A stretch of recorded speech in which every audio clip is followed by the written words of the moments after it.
Jama'a assalamu alaikum, barkamu da sake zuwa tashar mu ta Hausa TV.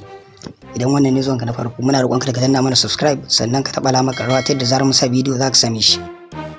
Hadiza Gabon Tasa Damke Auwal Isah West bisa cin mutuncin da ya mata.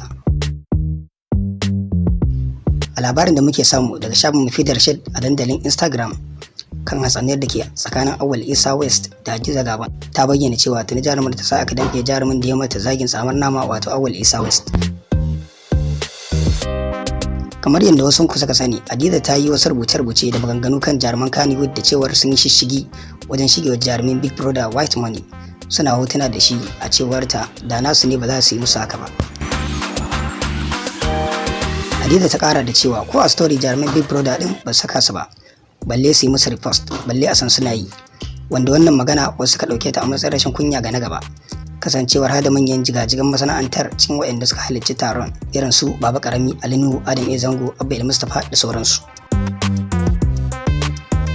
Hakan ya sa producer Alhaji Sheshe da Auwal West suka yi wa jarumar raddi, sai dai shi Auwal Isah West nasa raddin ya kama suna, sannan ya kuma rufe raddin nasa da zage-zage, wanda ya ce yaran da suke wa manya rashin kunya a social media.